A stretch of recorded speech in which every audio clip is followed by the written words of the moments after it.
Welcome to the High at 9 News Hour, where you will hear from cannabis industry experts and professionals from around the country talk about important topics while shining light on global issues and discussing cannabis as it relates to politics, regulation and reform, data and technology, science, research and medicine, family and parenting, art, celebrities and entertainment, fitness, sports, mental health and wellness, and plant-based medicines and entheogenics. Together, we are building a stronger community, fighting the stigma and creating change. With your hosts, Jason Beck and Rico Lamitte, joined by special industry expert correspondents from around the country, and daily antics brought to you by Cannabis. Coming to you live every Monday through Friday at 9 a.m. Pacific Time and high noon on the East Coast. And thank you all for getting high at 9 with us.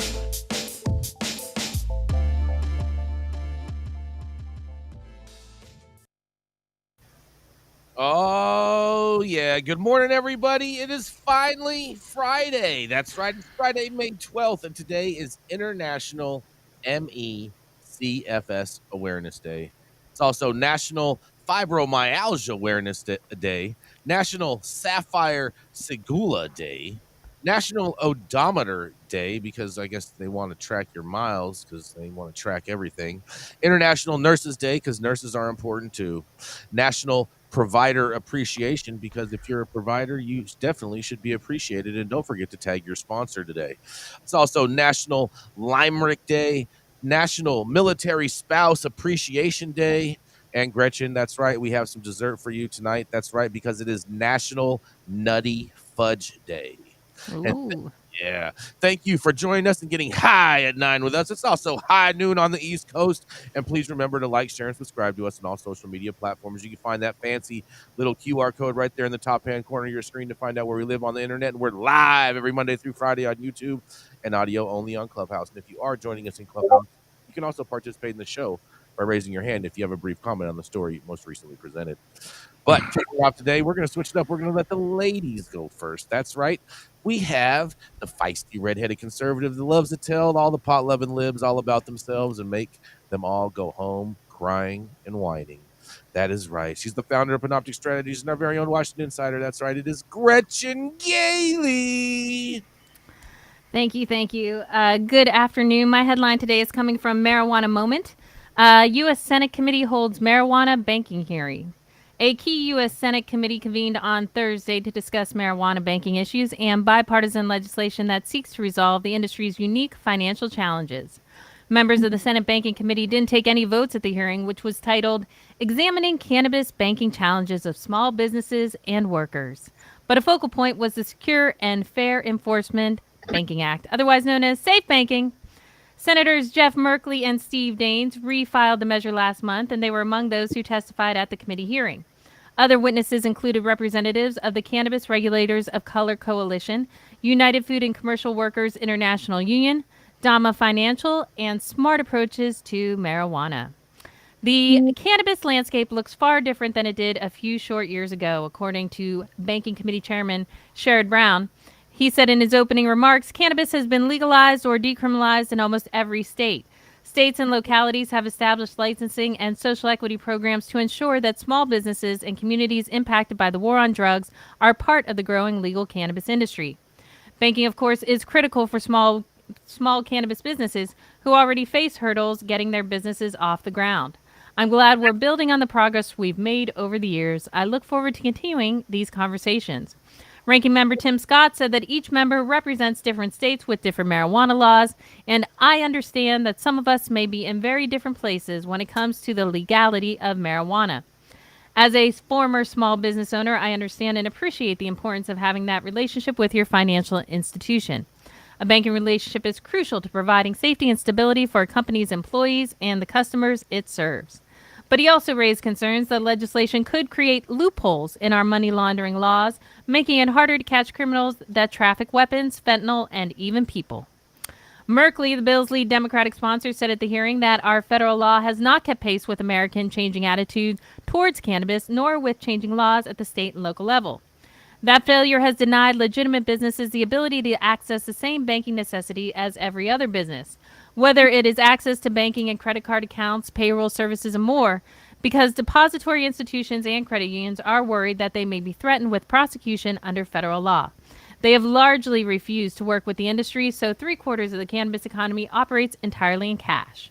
He said that this bill would promote public safety, support small businesses, respect states' rights, and mitigate the risk of money laundering.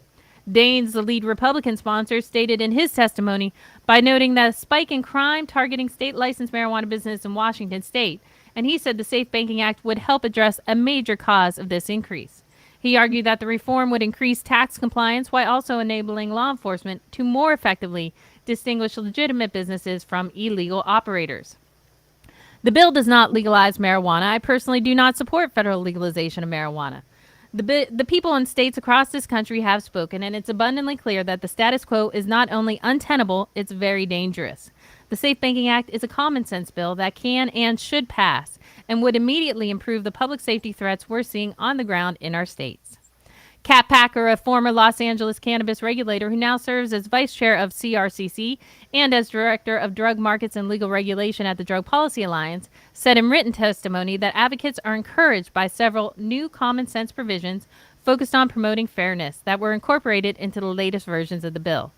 Those changes included extending legal protections to community development financial institutions and minority depository institutions that work with marijuana businesses. She said, though, however, more can and should be done to ensure all the communities have the opportunity to benefit from this limited but critical reform. Fortunately, with a few additional minor and technical amendments, the Safe Banking Act could be a significantly improved means to promote fair access to banking for those participating in the hemp and cannabis market. Packer specifically proposed adding language that would ensure the prior marijuana convictions do not trigger automatic red flags for financial accounts that signal possible criminal activity. I could go on and on because this article certainly does. However, I have in the room with me Don Murphy, the man, the myth, the legend, long-serving Republican lobbyist and Maryland lawmaker who has been working very hard to get cannabis passed for all of us for, I don't even know, 20 years. Don was in the room yesterday, and I would love to get his opinions on how he thought the safe banking hearing went. Don? Well, unfortunately, in a nutshell, it didn't go as well as I had hoped. And I may say some things about the witnesses that you don't like, but let's be honest. This thing has come together over a number of months, a number of years, whatever time period whenever you want to start.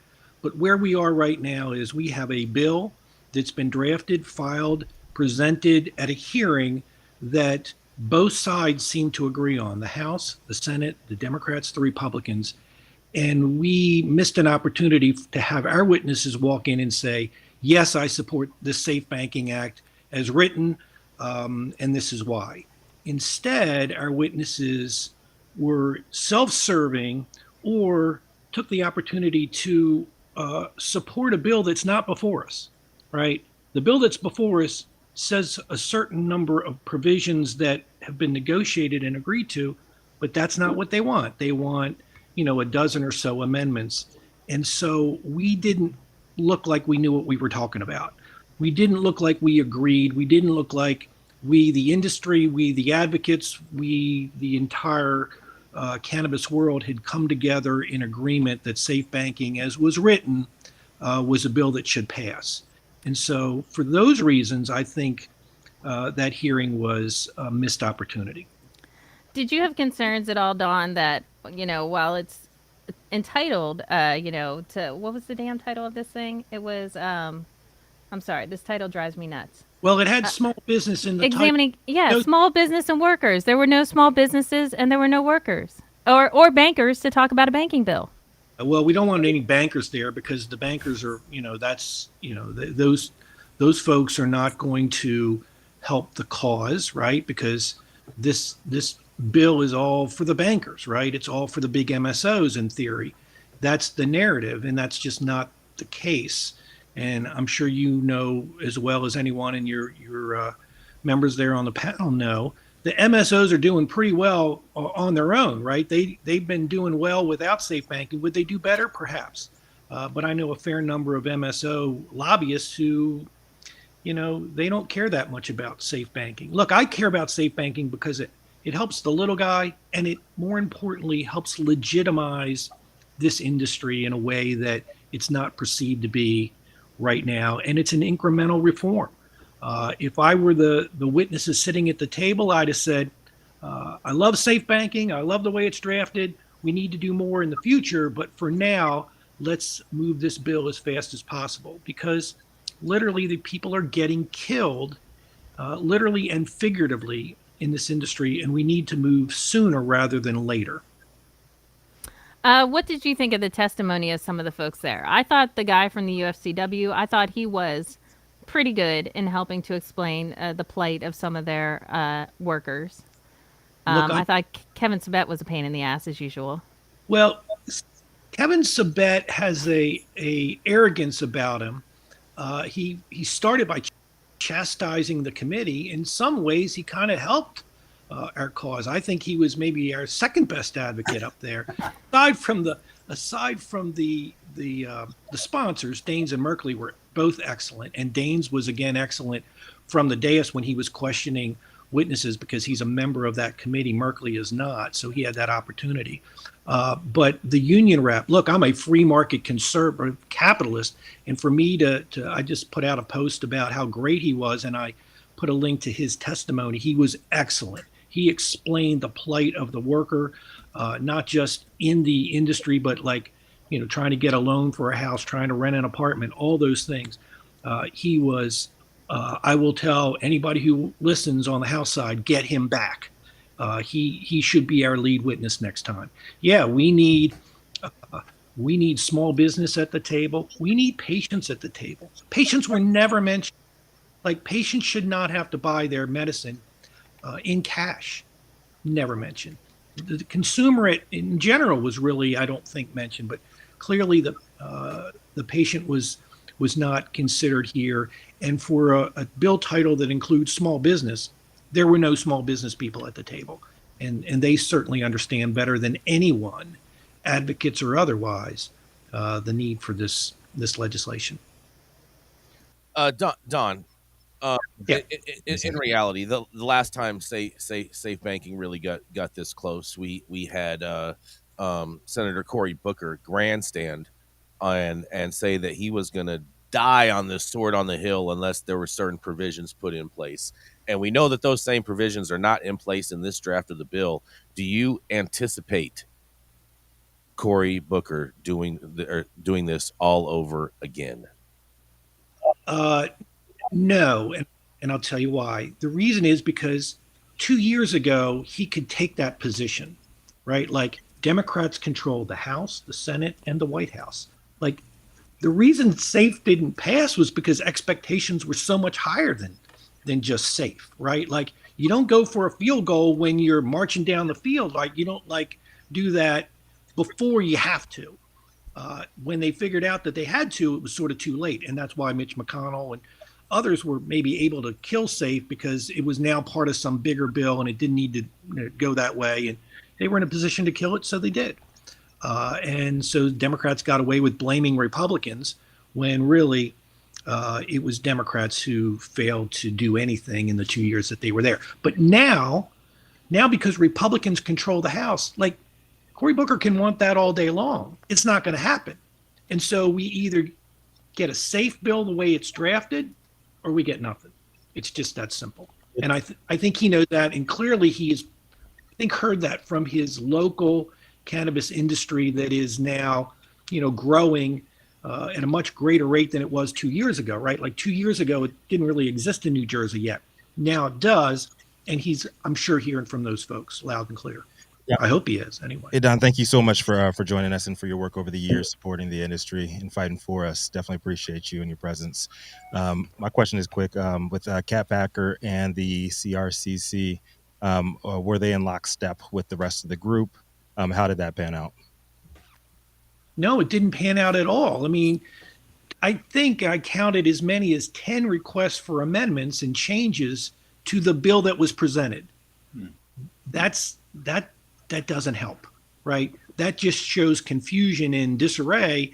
And anyone who wanted to slow this thing down can point to that testimony and say, they're just not ready for prime time yet, right? This is not a done deal as far as the advocacy world is concerned. What I would have hoped she would have said was, we need this today. We need this sooner rather than later. And yes, there are other provisions and things that need to be done in the future, but that's for the future. But instead, I wasn't quite sure as I was sitting there in the peanut gallery whose side she was on. I just couldn't tell.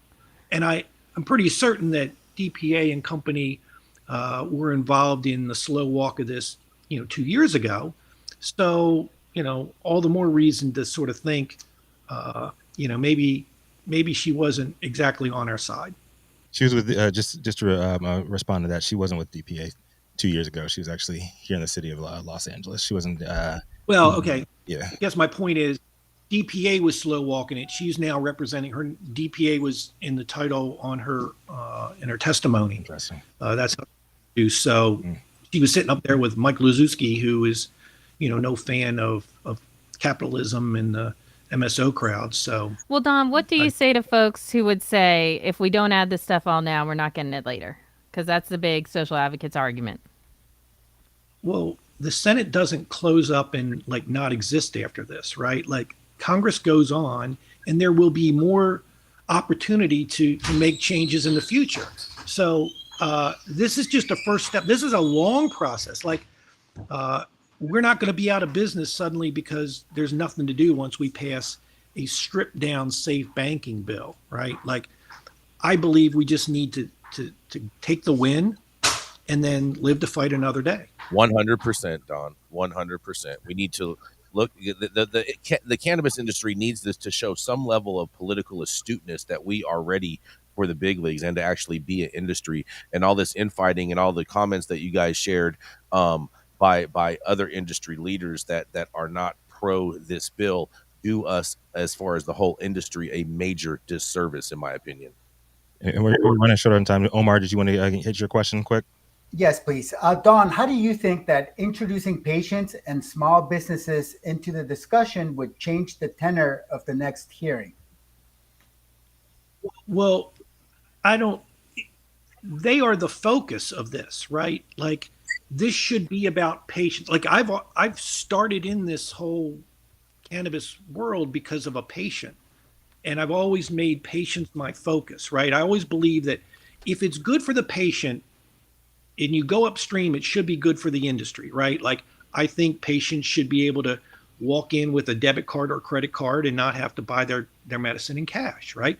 So, and that's good for the industry for a whole host of reasons.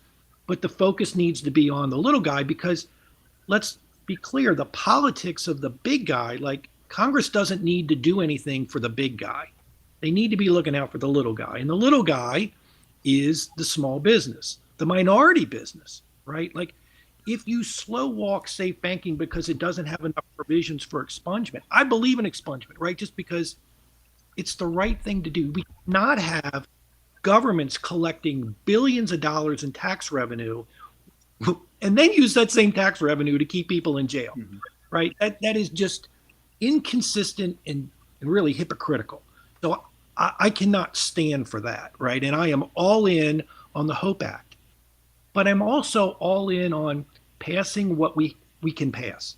If the votes aren't there, it's move on and let's go, and we'll focus on that another day, and we'll get it another day, right? But in the meantime, we are debating and we are quibbling over who gets the spoils in a post-prohibition world while people still sit in prison, right? And while people are getting killed in the industry, not big C-suite guys, right? But the frontline guys. Those are the folks that are most at risk, and those are the folks that we kind of have to do this for sooner rather than later, instead of getting into this big debate about all the nibbling around the edges, if you will. Not to diminish the need for all those things, but they're just not priorities like getting the cash out of this business is, as far as I'm concerned. I couldn't agree with you more on that, Don. Could not agree with you more. We got to take our wins where we can get them. And then another day, and we build momentum, Exactly. right? Like, look, I'm a big fan of the tax dollars that are raised here, right? Because many of those dollars are used for programs I don't support anyway. But I also don't believe that if you want to compete, if you don't want to compete, you are competing with the illicit market. Doesn't pay 280E taxes. They don't pay health care. They don't pay minimum wage. They don't pay a lot of things. And so they are always going to be at a competitive advantage price-wise. And people will continue to frequent that market because it's been good to them so far. But new consumers, patients, they'd rather go to the legal market where they have a product that is tested and consistent and they know is not laced with any impurities. Those are the people that we want to attract to begin with, but then we want to peel off the illicit market buyer to the point where the illicit market is not a big threat anymore. And you don't do that by taxing cannabis at 30%. You just don't do it. Exactly. I totally agree with you on all those points, Don, except for I will make one thing is that the one market that I don't think patients want to actually shop in is probably New York because of the fact that their weed is about 2.5 years old. All right. Well, we're not going down that road, frankly, because we're out of time. Yeah, we're going to go to a commercial. We're going to be right back. Thank you, Don. Thank you so much. You're welcome to stay around if you want, but feel free to also get on with your day. Thank you. Appreciate you, Don. Wife just walked in the door. She's like, "What is he doing over there?" So, Don, your hair looks phenomenal. Forget what Gretchen is talking about. Just make sure you tell your wife, Don, that it's high noon on the East Coast. Yes. It is. Thank you.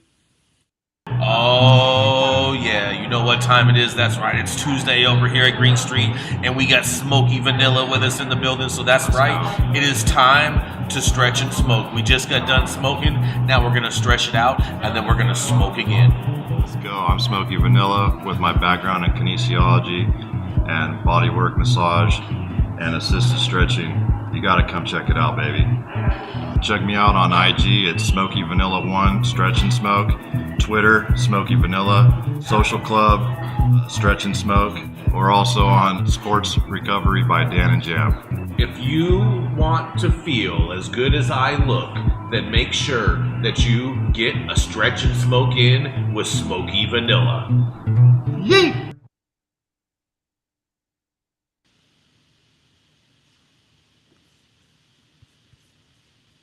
You with us, Rico? You want to go next, Rico? But next, you gonna give me the intro? Oh, yeah, that's right. It's the dope dad himself who finally got his background together, has came out of the swampland, and has taken care of little baby Yoda. That's right. It's the dope dad himself, Rico Lamitte. I see what you did there, Jason. It's Grogu, damn it. It's baby Yoda. Shout out to all my Star Wars peeps out there. All right, so but thank you. And my story is coming out of the Empire State once again, home of what many are calling the current trap capital of the world, New York City. And if you've been tuned into the show over the last few weeks, you've probably heard Jason and I repeatedly asking what the hell ever happened to that $150 million fund that was supposed to be propping up Kathy Hochul's push to move social equity operators to the front of the line with New York licensing. MSOs were threatening to sue for their chance to cut the line in lieu of the delays everyone but New York regulators expected from the beginning. And per my story yesterday, it seemed like Hochul was beginning to crack with the news of existing MSOs operating in the medical space possibly being permitted to convert to adult use by the end of the year. Well, according to Syracuse.com, New York's largest cannabis industry group is escalating a call for swift action in light of the problematic rollout of the state's legal cannabis market. CANY, the Cannabis Association of New York, came out to say it fully supports and shares concerns of licensed retailers who recently declared an alarming and unacceptable lack of communication and transparency and alleging a potential conflict for a key regulator. Earlier this week, a group of conditional adult use retail dispensary licensees sent a letter to the OCM, Office of Cannabis Management, the DASNY, Dormitory Authority of State of New York, and a rep for Governor Hochul, expressing their collective frustration and disappointment with the process of obtaining compliant real estate. The letter was mostly aimed at DASNY and its absentee social equity cannabis investment fund, supposedly designed to provide funding for the identification, leasing, and build-outs of 150 card sites across the state. It was to be overseen by DASNY and managed by former NBA star Chris Webber's Social Equity Impact Ventures, but failed to raise money since its inception. The card authors, 7 card licensees, the Long Island Card Coalition, and several others who signed anonymously, asked for a meeting within the next 2 weeks with representatives from OCM, DASNY, and the OCB to address these issues. The letter read, "It appears as though we were once again asked to participate in a market that is fundamentally inequitable and counteractive to the purpose of the very initiative the government launched." For the article, a spokesperson for DASNY Wednesday said the agency and the OCM are committed to providing every licensee in the state of New York the opportunity to succeed through mentorship and support, and look forward to meeting with the authors to address their concerns. Both the OCM and governor's office previously declined to comment and deferred NY Cannabis Insider to DASNY's statement. CANY, composed of hundreds of the state's cannabis farmers, processors, retailers, and others, sent their letter to support late Thursday morning during a CCB board member meeting to the following. CCB Chairwoman Tremaine Wright, OCM Executive Director Chris Alexander, and Chief Equity Officer Damian Fagon, DASNY President and CCB member Ruben McDaniel, Governor Kathy Hochul's office, NYS Assemblywoman Crystal Peoples-Stokes, and NYS Senators, New York State Senators Michelle Hinchy and Jeremy Cooney, and also to the Office of New York State Comptroller. And about the card group's letter sent Wednesday, Dan Livingston, CANY's executive director, said that it was actually a lot softer than the voices he's been hearing from the card community. And he thinks that there's maybe a misconception about cards, that they're not as serious of business people, but any serious business person who's been put in the same position would react the same way. The letter also notably,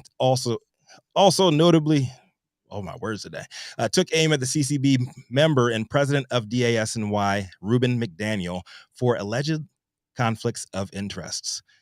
"We believe it is a conflict of interest for the executive director of DASNY to hold a seat at the Cannabis Control Board, given the director business involvement of DASNY with the card program."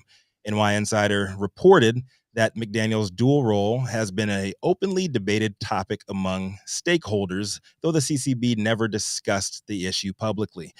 Livingston said that they want to see the CCB reconcile that in a meeting and address the elephant in the room, and that CANY is not telling the OCM what to do, but said that since the agency has extensive conversations about reconciling conflicts of interest in the industry that they're overseeing, if they are going to be saying, or if they're going to have Ruben step out of the room to address conflicts of interest, he doesn't know if that squares with what folks on the card side are seeing. And that's not all. Screenshots provided to NY Cannabis Insider allegedly showed McDaniel has been blocking all of the emails coming from CANY members, as the association attempted to send him communications from 4 separate CANY.org accounts, only to receive message blocked as a response for each attempt.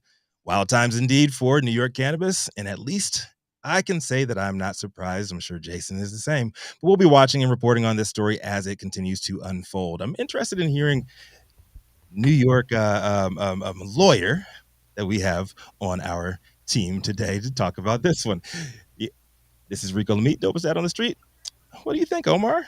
Yes, and just to clarify, I'm not admitted in New York, but I do have a law firm, and we have a New York lawyers. And so I think, the situation in New York is extremely challenging for the reasons that you mentioned. DASNY, which is the dormitory authority for the state of New York, had promised these card winners that they would be provided with ready-to-go real estate, that they would have a storefront location provided to them by the state. And this has not happened.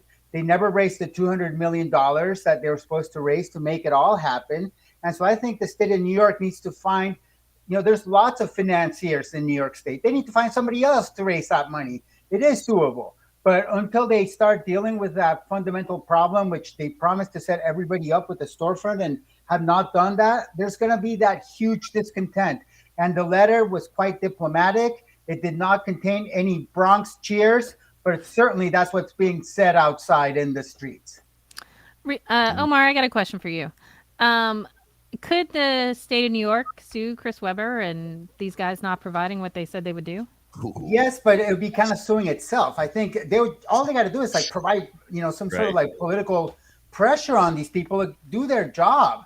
Why are they still tasked with the job after dropping the ball for so many months? But I'm sorry, I don't understand how they're suing themselves, because they would be going after Chris Webber's company, who said they could raise this money, and they vetted them, they vouched for them. I don't care. I mean, legally, they should go after them or just replace them, get them out of the way. If the guy's sitting on the ball, then kick him off the ball and pick up the ball. Yeah, I think they're going to see way more conflicts of interest if they allow that to happen, Gretchen. Oh man, it's gonna get sticky real quick. So hold on, was this letter only signed by 4 people because there's only 4 stores open? I think there was like a group of them who are, like several groups, and people who, some of them did not want to come forward because they're afraid of retaliation. How would the ones that aren't open have the right to do it, because they're not even open, so they can't say that they're being affected? Well, they were issued the card license. They're issued licenses. Yeah, there are tons of licenses have been issued. Not what are they called? Because the occupancy. Not social, not social equity either. And one more thing there is just follow the money. Like, why don't they make the MSOs are knocking at the door? Why don't they make them pay for these retail locations? Okay, even Salem's like, that's some bullshit, Rico. You're out your damn mind. Make them pay for it. What is wrong with you? They got the cash. Even seems like Kathy Hochul crew don't. I wish you could see this eye roll from DC. You're just out your mind. Socialism. We can't see it, Gretchen, because you have an amazing camera on you. And that's what I would call socialist equity, right, Jason? It's all socialist equity. 100%, 150%. New York, such a joke. Oh, okay. One more question for Omar. And I know how you're saying to move along from Chris Webber. Got it. Love it. Is there any legal reason that they couldn't move on? Is there a reason they haven't? Could you think of a reason why they may not have ditched him yet? I can't think of a legal reason why they can't sue them for breach of contract after promising and failing to deliver. Absolutely, they could. I think it's politics, And usually, when you have these political questions in front of the courts will try to find some way to abstain from ruling on a political question. They'll toss it back to the politicians. All right. Right. Next. Yep. There we go. Your girl Kathy Hochul. Why don't she answer some questions? She's very silent about this fund, and me and Jason been calling it every time New York was in the news. Questions, and not to mention, she doesn't even support small cannabis businesses by even buying a souvenir mug or T-shirt. Buy a T-shirt, buy a grinder, buy something. Yeah, goes to the photo op and just charges for her picture, but doesn't even spend anything in the business. We need to get Gretchen a T-shirt that says "Kathy Hochul is my homegirl." Mm-hmm. I'm with her. That was good. Next. Are we gonna go to halftime? No. We're gonna go to me, and then we're gonna go to halftime. We got to keep this. Let's keep it rolling. Y'all know who it is coming up next. The industry's longest continuously operating retailer and also supporter of that blasphemous person that was on stage that CNN somehow gave the mic to the other night. Y'all know it's Jason Beck. And first off, I do want to say that it was probably the most ratings CNN has had in the last 3 years, and it was fantastic to watch. And I encourage you all to check it out, because I wonder why they're trying to turn themselves into Fox News. CNN needs your help. But also, too, I do have a special message. We do want to send a very, very happy birthday to the top G out there, Braxton. It is his 13th birthday today, and we want to wish him a very, very, very happy day today. But today, yeah, you know who's not having a good day today? It's the people in my story. the citizens of New Hampshire, because the New Hampshire State Senate again rejects a marijuana legalization bill. That's right. Legalized marijuana has once again been rejected by the New Hampshire State Senate on a 14-10 vote Thursday. Senators shot down the House bill that would have made cannabis legal for adult use in the Granite State. 13 Republicans and 1 Democrat voted against the House legalization bill, making the case that New Hampshire should not accept a life with marijuana smoke wafting through the air in public places. Anyone could smoke marijuana in a place like just outside this building, and we'd be smelling it right now, because if you're 20 feet away from a building, you're allowed to smoke in public under this bill, said State Senator Bill Gannon, Republican from Sandown. 9 Democrats and 1 Republican called for the Senate to respect the will of the majority of the Granite staters, who polls show support legalization, and to bring an end to what they contend is a failed policy. Continuing to criminalize the sale of cannabis perpetuates the failed war on drugs, a war we know has caused irreparable harm and irreversible harm to generations of our marginalized communities, said State Senator Becky Whitley, Democrat from Hopkinton. In a notable shift, Senate Democrat leader Donna Saucy, long an opponent of cannabis legalization, changed her position and did not vote to kill the bill. In a quote, she says, "I dare say we are not recognizing the reality of what's currently happening in our state," Saucy said. The Democrat who voted to kill the legalization was Senator Lou D'Alessandro, Democrat from Manchester, and the Republican who supported the bill was Senator Keith Murphy, Republican from Manchester. Some key members of the House, such as Republican Majority Leader Jason Osborne, have said that the negative result could sour relations between the two bodies, affecting other bills and even negotiations over the state budget. But for too many senators, cannabis legalization is a bridge too far, and they believe the harms outweigh the benefits. No amount of revenue we could earn here in the state of New Hampshire based on illegal drugs is worth it, said State Senator Carrie Genadrew, Republican from Littleton. Well, New Hampshire, you're not going to have legal weed, but you know what? Who cares? Because I'm willing to bet you don't have a lot of enforcement out there, and you could probably just smoke out there and not get caught anyway. So just toke up and smoke up. And this is Jason Beck reporting for the High at 9 News Hour. What do y'all think? I think for a state whose state motto is live free or die, Right. Zero freedom. I guess they're just going to have some genocide going on in New Hampshire.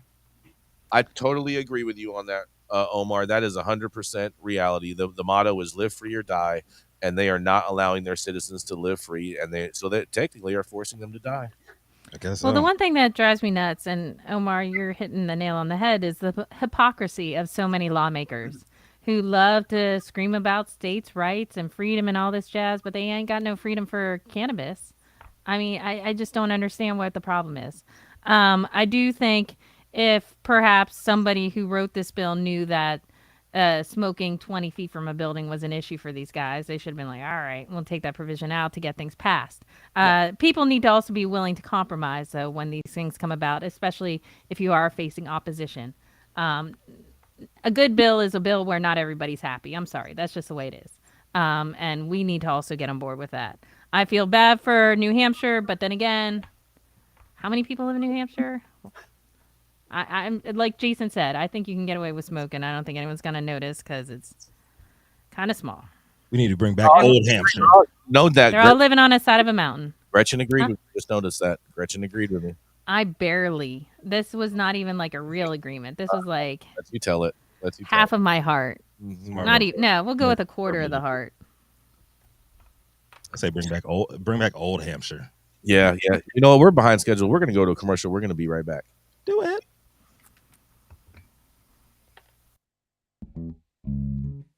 Keeping up to date on the evolving policies of relevant state, local, and federal governments is key to success. When the future of your business is at stake, you need representation as dedicated as you are. With a maze of laws and regulations surrounding cannabis, hemp, and psychedelics, knowing where to begin can be a challenge. Good Thing the Law offices of Omar Figueroa features a skilled, highly focused team ready to guide you through it all. They're accepting new clients in California and New York. So make sure you check them out at info@omarfigueroa.com.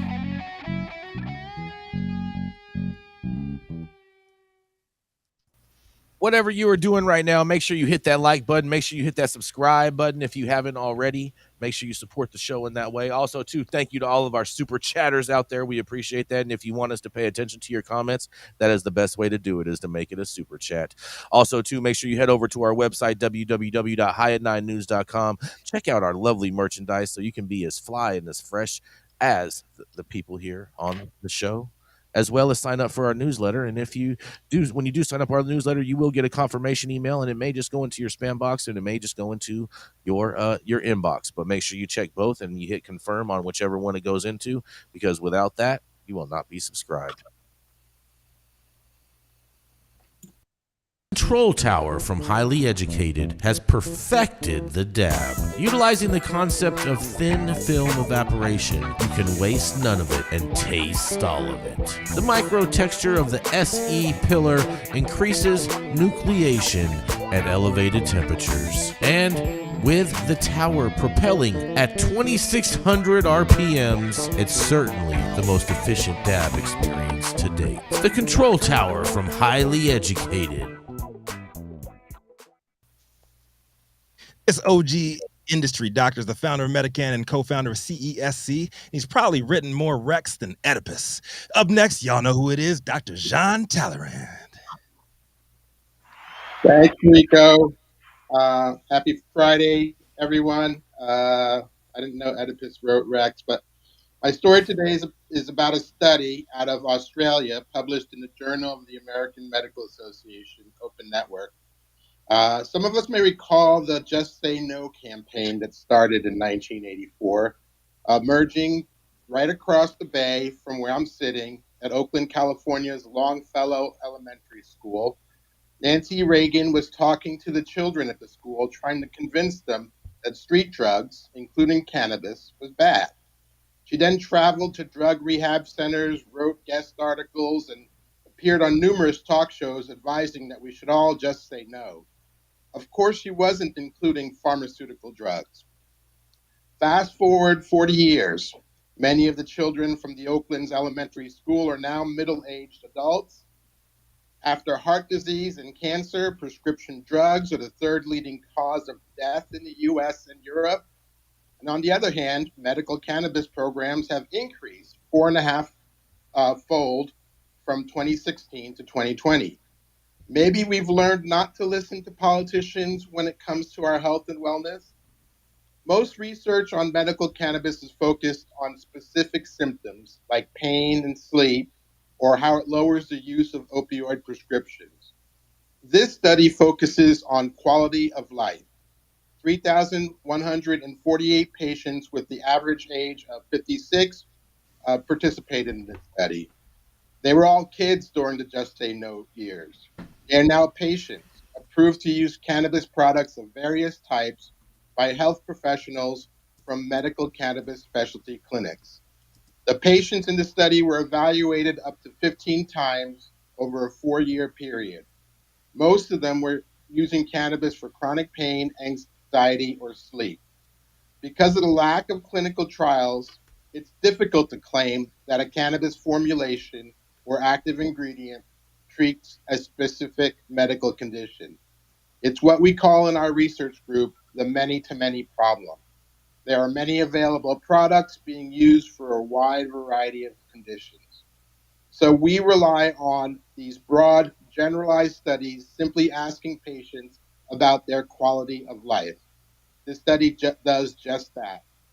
The study uses a 36-item short-form health survey with 8 distinct scales, including questions on physical activity, mental health, social activities, vitality, pain, and general perception of health. Scores range from 0 to 100, where a 10-point change is considered clinically significant. This study showed improvements in the scales from baseline ranging from 6.6 to 18.31. Most of the participants were ingesting capsules with very few smoking flower.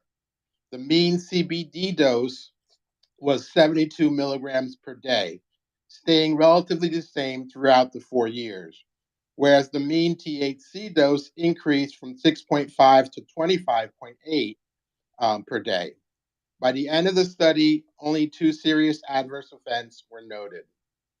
The study is consistent with similar observational studies, but the effects of cannabis in the study are greater than what you might see in a randomized clinical trial. It suggests that patients are continuing to use medical cannabis because the benefits exceed the harms. Nancy Reagan died on March 6, 2016, a couple of years before this study was initiated. Would she have said yes to cannabis if she were still alive? The lesson is that actresses, politicians, and government regulators are not always the best resource for improving quality of life. For cannabis, it seems the best resource is to ask the community, and maybe the best advice is to just say yes. This is Dr. Jean Talleyrand for High at 9 News. Yes, indeed, Dr. T. Thank you for that one. Yes. I've talked to a lot of people about this Just Say No campaign. And, one thing that a lot of conservatives said is, there's a lot worse things that they could have said in regards to Just Say No. They could have said things along of don't touch it. In far, mainly what I'm trying to say is far more extreme than just say no to drugs. And so I wonder, is that something that we should consider in all this, Dr. T? Well, in light of a lot of what we've been hearing today, getting picky about the words or what the legislation is, I think the problem is that we're trying to normalize something that's been ostracized, for quite a long time.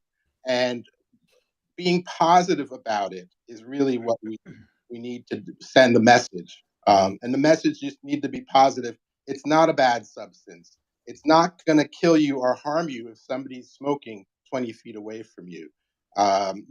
Whether you're charging too much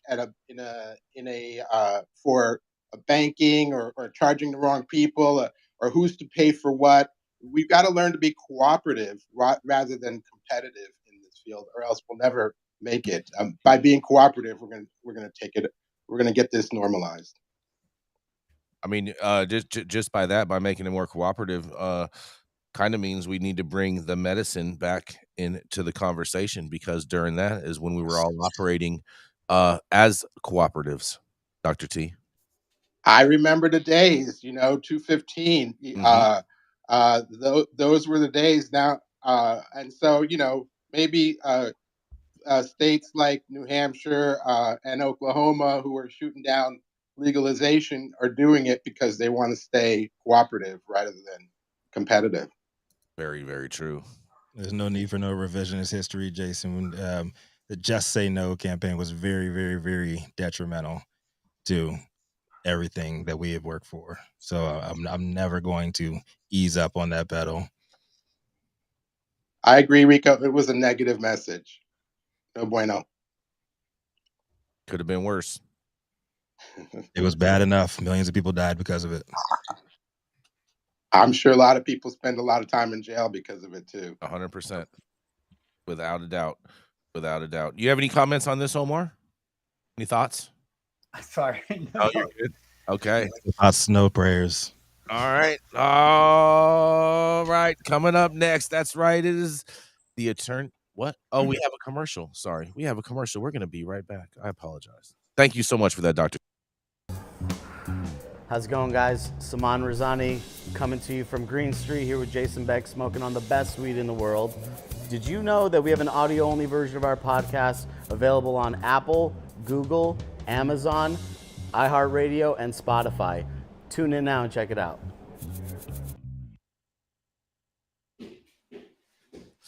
Oh, yes. Coming up next. That's right. He has disappeared. And look, that dude's back again. He thinks he's trying to be Houdini, but he's really just a lawyer. But you may call him Houdini if he won your case in court. That's right.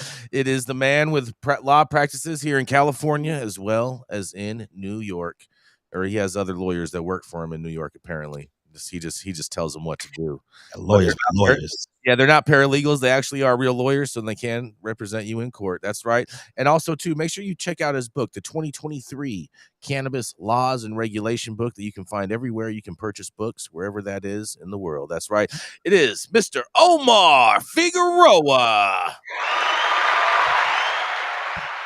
Thank you, Jason. Happy Friday, everyone. My story is from the Eureka Times Standard by Sage Alexander.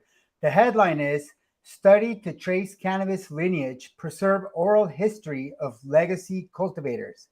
Cal Poly Humboldt, formerly known as Humboldt State University, is part of a new study that will research cannabis across the state. The interdisciplinary study aims to preserve oral histories and the legacy genetics of cannabis farmers, including those in Humboldt County. One of the principal investigators is Dr. Dominic Corva, a cannabis studies program director at Cal Poly Humboldt.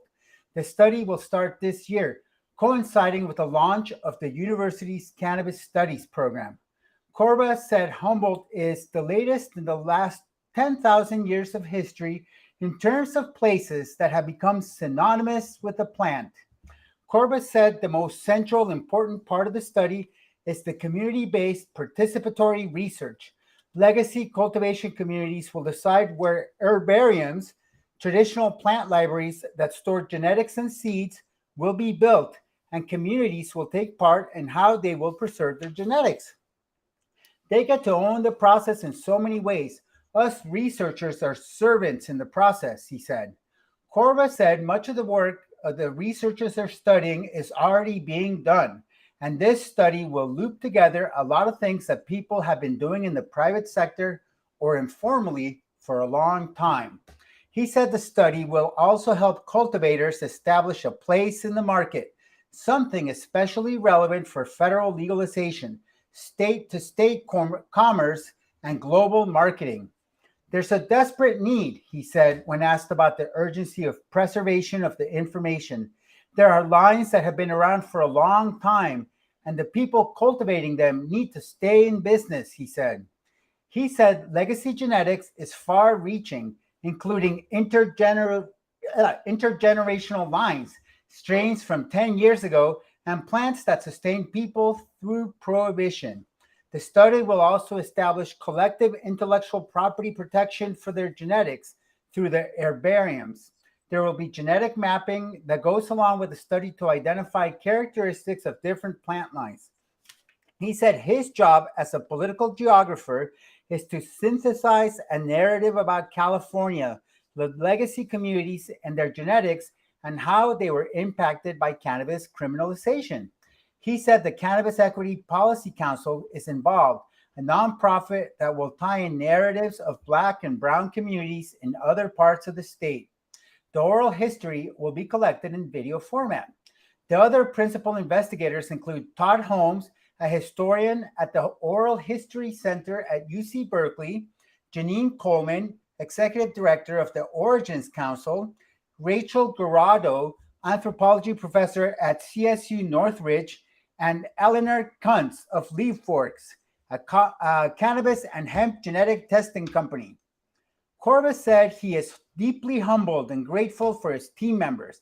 The actual challenge is to really be of service to the people who you're researching, especially because of how much pain they've been in the last few years, he said.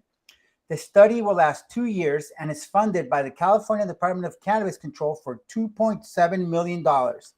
Corva noted that no other Department of Cannabis Control is undertaking what California is doing.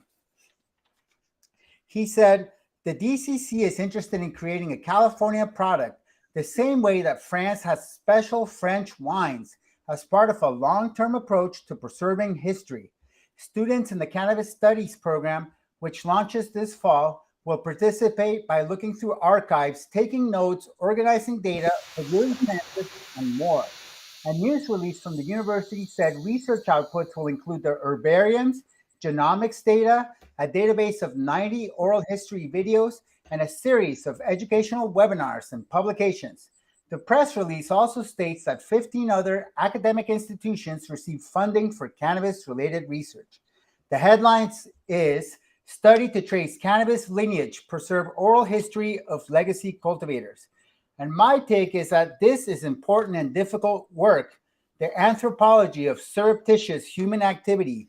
If you or anyone you know would like to share your part in cannabis history with Dr. Corba, please reach out to him via email at dc285 at humboldt.edu.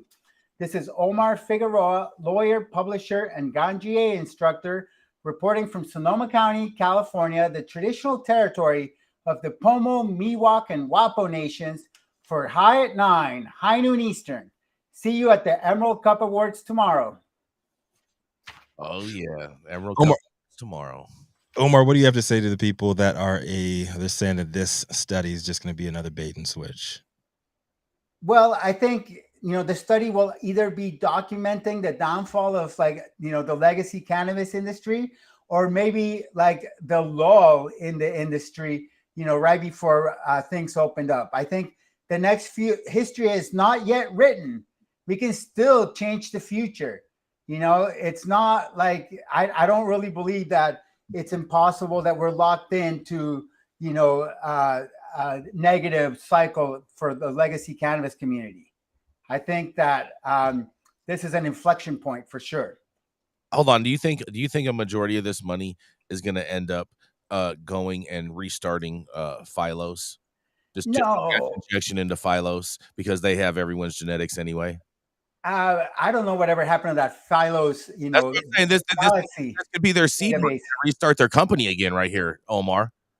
I think there is a need to document the existing genetics, because there's so much cannabis genetics that are part of the public domain that people are trying to patent and claim for themselves. Mm-hmm. And the only reason they're doing it is because these legacy genetics were never really properly cataloged as part of the public domain. And so I think it is important to document the genetics so that we don't have all these biotech institutes trying to claim parts of the cannabis genome that they did not develop, that others did the hard work of developing. Question, Dr. Talleyrand. Go ahead. Yeah, I can. Go ahead, Jason. I wanted to ask you a question, so I definitely want to hear what you say. But on top of, do you think this is enough money to actually do something like this? Well, research always needs more money, but it's a start. But just to support what Omar was saying, cannabis is more than genetics. There are epigenetic factors that influence it. And what our research has been showing is that we are actually losing certain types of plants. Over the past 7 years, we've seen a decrease in the alpha pinene myrcene branch of cannabis products that were there. And who knows how much we've lost in the past, but the industry is not preserving these important lineages. And this will look at the genetics, it will look at the oral history. It's really important so that we keep certain types. The types that we're losing are important for patients. This type that we're losing may be the best type for people with ADHD. So this study is very important. Pour more money into it is what I say. But do you think 2.7 is enough for them to actually to do something and study this and like come with some real results? Not in California. That's my thought, Omar. But I want to hear what the doctor thinks, because he deals with more funding or research than I do. No, we don't get any funding, and we found that. So any money is going to help. We're doing it all on sweat equity, and we're finding out these things. So give me a couple bucks and I'll show you my results. And it's important for the industry. So yeah, send Dr. Talleyrand a super chat. Okay, we will earmark it for Dr. Talleyrand for research, and just mention that in your super chat. Oh, so super. Oh man. But you are right, Dr. Talleyrand, that the loss of a number of these different strains, I think a lot of that is because of legalization and the fact that a lot of those strains take longer periods of time to Exactly. come to harvest. Exactly. And so therefore most people aren't cultivating those because of the turnaround time, and the fact that they can get an extra harvest in a year for their balance sheet is the reason that these genetics are being X'd out of the game. Sure. Again, yeah, we're being competitive instead of cooperative, and we're losing it. So we need to act fast to turn around, and I think this study is acting that way. And I think eventually the market's going to come around and people are going to be developing a taste for like these alpha pinene strains that are super high energy and creative, and you can use during the day for creatives. So I think that just like with beer, people were stuck on Bud Light for decades until they rediscovered craft beer. I think the same thing's going to happen with cannabis, but at an accelerated pace. I know no one's drinking Bud Light anymore, huh, Omar? I hear you on that, Omar, but I was gonna say, is that really feasible? Toss up that bait to Jason. Well, I think like there's going to be connoisseur cannabis that with the long flowering periods, because there are like some, for example, strains that take like 4 months, to flower. No, I get that, but because of the whole state-to-state markets and people not having access to these things, I mean, do you really expect to see this at any accelerated pace? I do, compared to the way that the beer craft evolution happened. It took decades. Yeah, but beer can go across state lines. Yeah, in theory. Good. Cannabis has been going across state lines for. I get it, but I mean, isn't that one of the biggest complaints? Is that Blue Dream in this place is not Blue Dream in another place? So true. That comes from how is this even going to be possible? That's all from the different suppliers, Gretchen. That has nothing. I understand it comes from different suppliers, Jason. I'm just saying. Say you come up with some wonderful strain that like Omar's talking about with the energy and that what people are going to want. Some other idiot's just going to market it and say that's what it is, and it's not. And then people are. Great question, Gretchen, because I think it's an issue of trademark, and branding, and people are going to have to register their trademarks. So strain names are not trademarkable. So people will come up with an unsexy name for the strain and a sexy name for the trademark, just like pharmaceutical companies come up with an unsexy name for the generic drug, which actually describes the medicine, and then a sexy name for the trademark. The only way that that's actually going to work, Omar, is if they actually trademark their SOPs for cultivating that in particular plant, so it comes out that exact certain way every single time with that exact same genetic. Other than that, no one's going to be able to do none of this. And if you read some of these patent applications, they're putting in their SOPs into the patent application. Yep, they better be, or else they're going to be screwed. SOBs and SOPs, you be the judge. But we are done for the day. Hold on, Rico. One quick thing. Let me just because we do 6 stories a day. I do have a headline. I want everybody. We gotta hurry up. We gotta go. We're at time, brother. We are at time. Just reading the headline. I'm just reading the headline. Go over to the website, check it out, because Colombia, once the epicenter of drug battles, considers legalizing cannabis. So head on over to our website and check out the article and see what's happening in Colombia. Go ahead, Rico. Go ahead and hang on that cliff, baby. Yes. Thank you all out there for tuning in for yet another episode of High at 9 News. You can always catch us weekdays, 9 a.m. Pacific, high noon on the East Coast. Big shout out to our super fans showing love and getting their thoughts and comments projected on the big screen. Our live audience members and online supporters across all platforms tuning in and giving us the feedback on the daily headlines of chaos. Our vetted correspondent team tuning in from all over, bringing us much needed variety and perspective to the conversation. To our production team, Cloud Media Partners, House of Fuego, and the wonderful Jaja Simone holding things down over on Clubhouse. Nothing but love all out to you haters. Make sure you become a super fan. You get your hatred on the big screen too. Always Cannabis Sativa L. You're the reason why we show up. It is Friday, May 12th, 2023. Show's over. Hope you have been blessed with today's top industry headlines also for the week. And big shout out to the mamas out there celebrating Mother's Day this Sunday. Gretchen, I'm feeling that big Gretchen energy today. Coming through with the bangs too. What you got for us, man? You gonna take us out? Pass safe banking. Happy Mother's Day to all.